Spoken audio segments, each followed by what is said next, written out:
Assalamualaikum. Halo sobat Cooper yang pinter-pinter. Tapi awas, jangan sampai keblinger. Biar tetap aja jadi orang bener. Jangan lupa berolahraga biar badan tetap seger.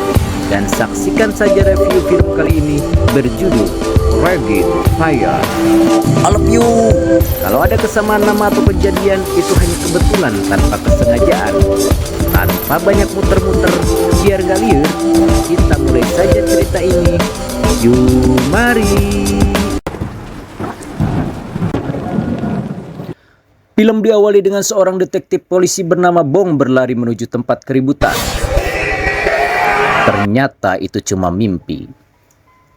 Bong mempunyai istri yang sedang hamil tua dan lagi manja-manjanya.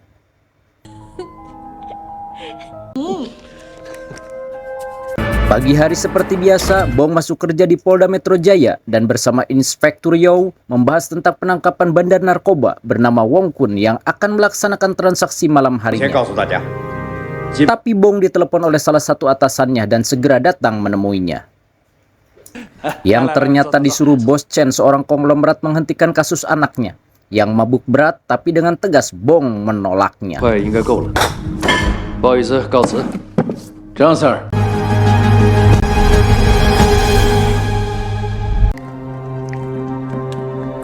Di lain tempat, beberapa orang sedang makan mie gacoan dan itu Ngo beserta teman-teman sedang merencanakan sesuatu dengan topengnya. Malamnya, tanpa sepengetahuan Bong, Inspektur Yow bersama anak buahnya akan melakukan penyergapan. Mengetahui itu, Bong marah dan meminta alamat lokasinya.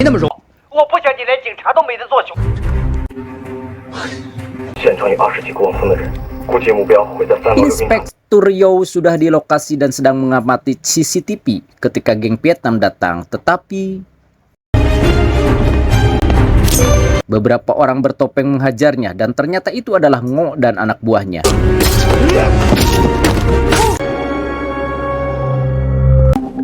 Mereka pun mengaktifkan alat pengacak sinyal yang membuat kamera dan komunikasi polisi tak berfungsi.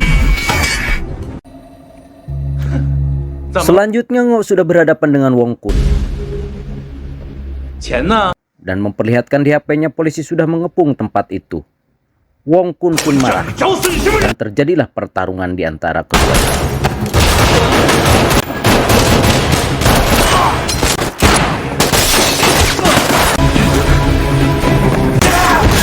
Ngo berhasil mewafatkan Wong Kun dan membawa narkoboynya. Polisi pun segera turun tangan.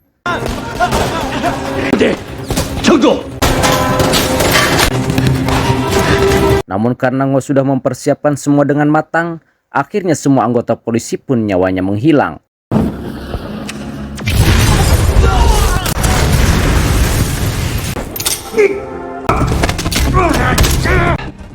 Termasuk Inspektur Yow yang dilempar dari lantai 9.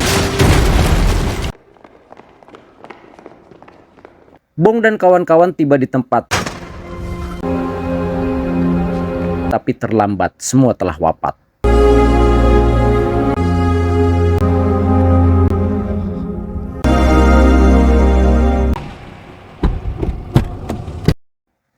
Ngo pun bertemu dengan Man Kuai, orang yang menyuruhnya dan menukar narkoboy dengan uang yang dijanjikannya.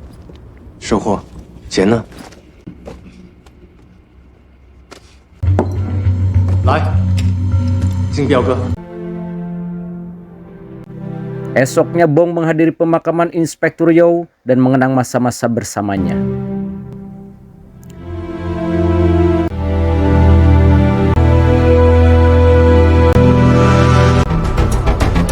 Tanpa menunggu lama, Bong dan pasukan segera menggeledah semua tempat yang dicurigai menjadi sarang narkoboy dan menangkap beberapa bandarnya.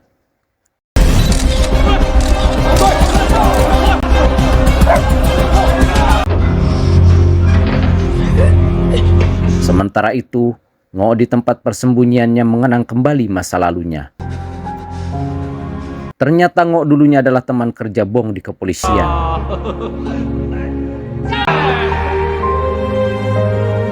Sampai suatu waktu, atasan mereka, Inspektur Kit, menyuruh keduanya menangani kasus penculikan Siu Tong, seorang CEO Bank Fortune, dan harus menyelamatkannya bagaimanapun caranya.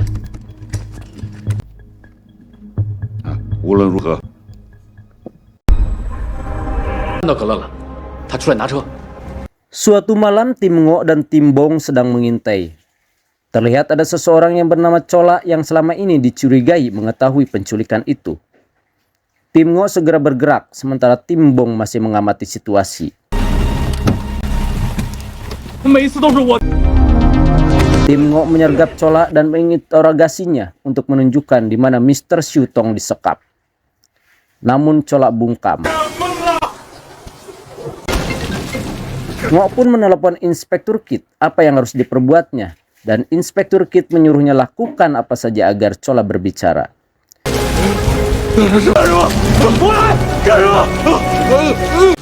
Dengan sedikit kekerasan, Chola akhirnya menunjukkan di mana Mr. Xu Tong disekap.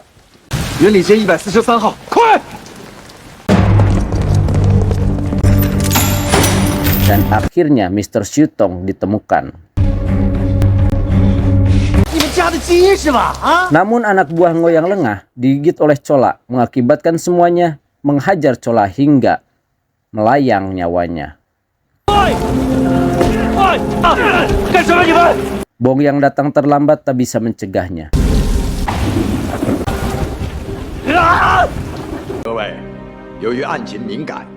Ngo dan timnya pun disidang, tak ada saksi yang meringankan.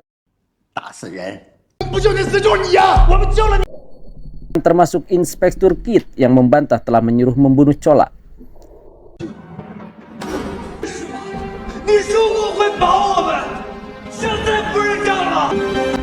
Akhirnya mereka pun dipenjara dan berakhir karirnya di kepolisian selamanya. Sehingga setelah keluar penjara, mereka menjadi mafia.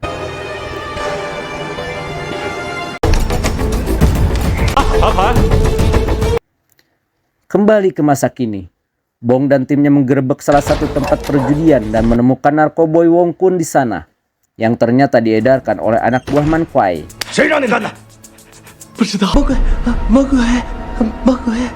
Mereka pun kembali ke kantor dan merencanakan penangkapan Man Kuai. Namun malam itu tidak ada surat perintah dari atasan. Bong pun menyuruh timnya untuk pulang.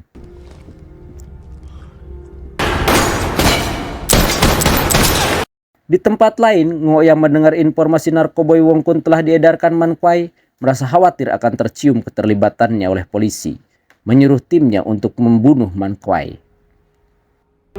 Sementara bukannya pulang, Bong mengintai ke kawasan tempat tinggal Man Kuai.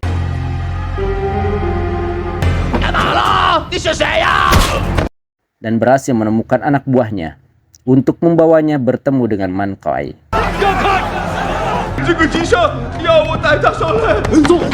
Terjadi perdebatan keduanya yang mengakibatkan pertempuran.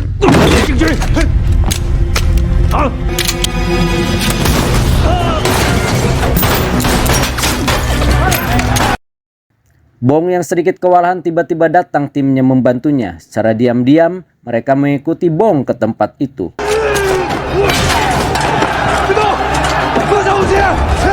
Bong pun kembali mengejar Man Kuai. Man Kuai berhasil lari tetapi sebuah mobil dengan kecepatan tinggi menabrak.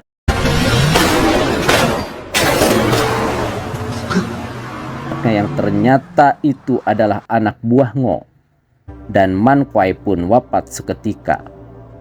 Bong yang menyesal tak dapat informasi dari Man Kuai akhirnya meninggalkan tempat itu dan pulang ke rumahnya bertemu dengan istrinya tercinta.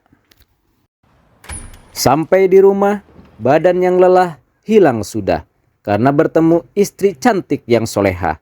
Semoga selalu menjadi keluarga sakinah mawadah warohmah. Amin. Esoknya Bong berziarah ke makam teman polisinya. Tanpa diduga di sana ada Ngo dan timnya. Mereka masih sangat marah karena Bong tak membantunya waktu sidang mahkamah.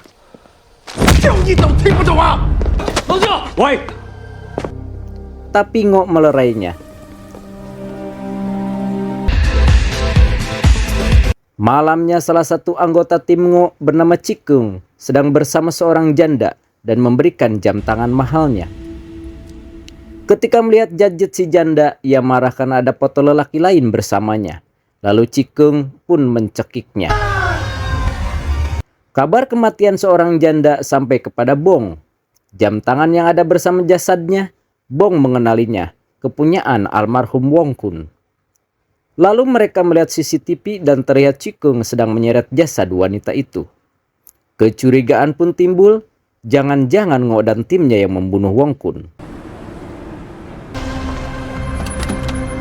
Siang itu Ngo dan timnya mengunjungi Kawing, membicarakan rencana perampokan di Bank Fortune. 坐。你可真够大的！只有一次，银行不是呈上。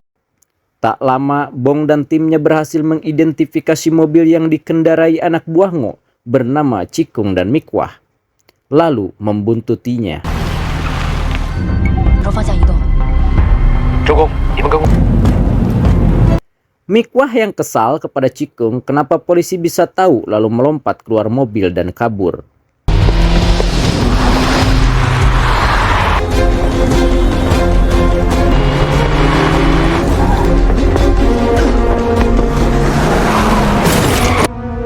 Tapi tim Bong bisa menangkapnya. 别动！是你撞的我啊！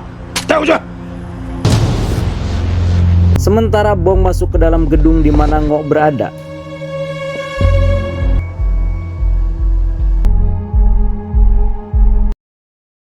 Ngo kabur memakai motor lalu Bong pun mengejarnya.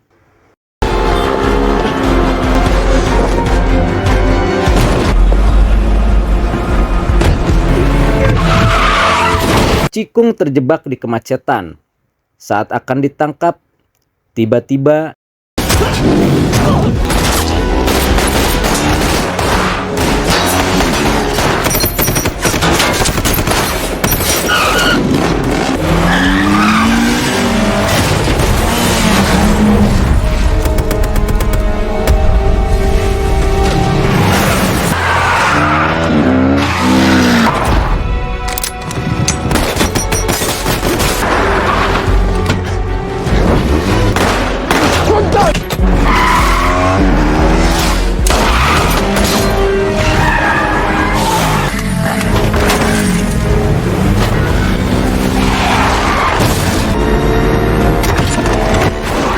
akhirnya Ngo dan komplotannya lolos. Dan Bong tak bisa mengejarnya karena menyelamatkan anak kecil yang hampir tertabrak olehnya. Sampai tempat persembunyiannya, Ngo yang begitu kesal kepada Cikung karena kecerobohannya langsung mengeksekusinya. 唯一的方法。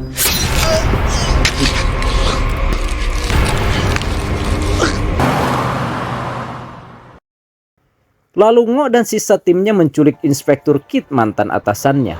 Entah untuk tujuan apa. Di kantor polisi, Bong bersama rekan sedang merencanakan cara menangkap Ngo. Tiba-tiba, mereka tidak boleh lagi menangani kasus ini. Dan diganti Irjen Kapo. Tapi Bong menolaknya. 不 OK，这是命令。这么多兄弟死了，你要我怎么收手？ Saat akan berangkat, seorang polisi memberitahu bahwa Ngo dan timnya datang ke sana untuk melapor hilangnya Cikung. Dan polisi tak dapat menangkap mereka karena tak ada bukti keterlibatan membunuh janda. 我做坏人，你找到他的尸体？ Tak lama berselang, mayat Cikung ditemukan dan ada satu surat bahwa Cikung mengakui perbuatannya sendiri. Dengan kesal, Bong marah. 阿邦，你老婆在屋。 Tapi karena tak ada bukti lain, akhirnya Ngo dan timnya melenggang bebas lepas tak jadi ke lapas. Di tempat istri Bong mengajar menari, datang Inspektur Kit dengan bom kalungnya yang ternyata diperintah Ngo setelah pagi tadi menculiknya dan menyandera istri Bong. Bong segera datang dan berusaha menolong istrinya. 你终于来了！出去，出去，出去！最后，冷静点。点。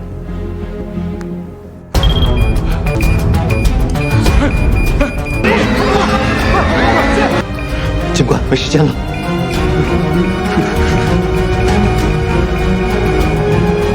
开枪！ Tiba-tiba Inspektur Kit ditembak mati berbarengan dengan Bong menggunting kabel dan bom pun mati. Ngo yang mengawasi lewat kamera berkata, belum selesai semuanya. Dan tiba-tiba bom itu hidup kembali. Untungnya Bong dan istrinya selamat dan dirawat di rumah sakit dalam keadaan sehat walafiat.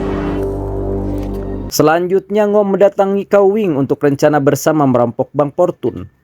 Tapi Cao Wing menolaknya dan akan menggantinya dengan tim lain karena tim Ngo sedang dicari polisi. Ngo pun ngamuk dan akhirnya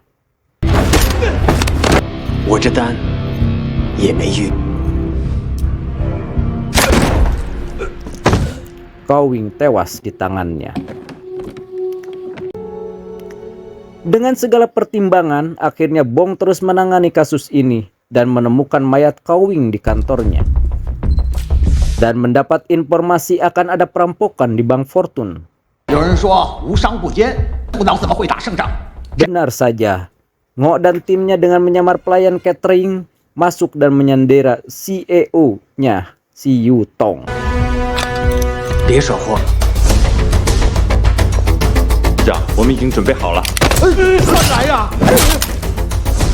Dan memaksanya membuka brankas.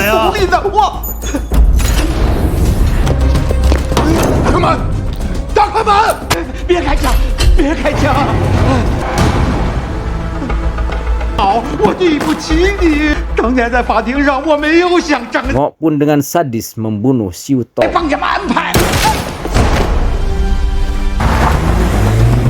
Bong yang menuju bank berpapasan dengan mobil Ngo yang keluar gedung.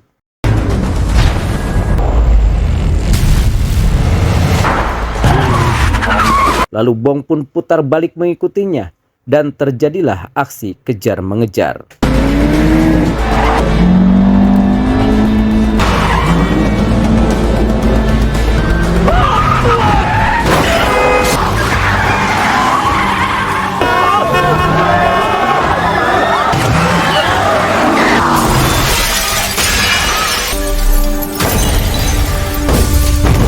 Dan baku tembak antara kedua belah pihak.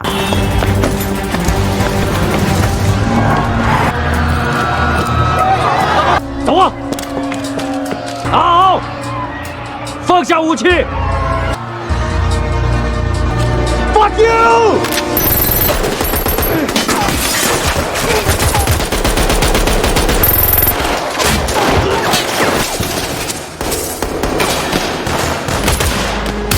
帮主，这帮混蛋疯了！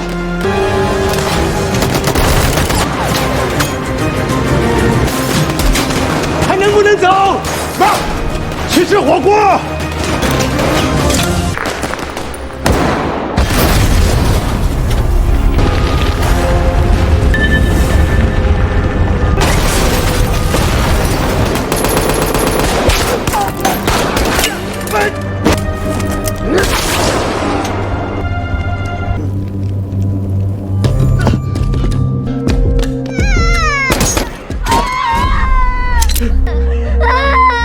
投降！我叫你把枪放下呀！你现在投降还来？你冷静点。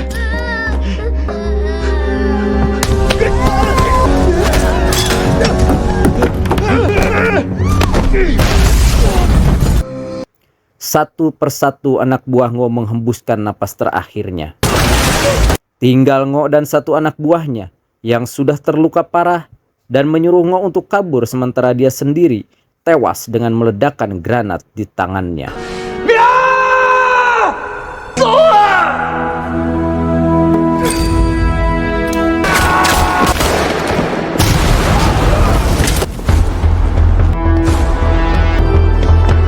Ngo pun dikejar Bong sampai terjadi duel di antara keduanya.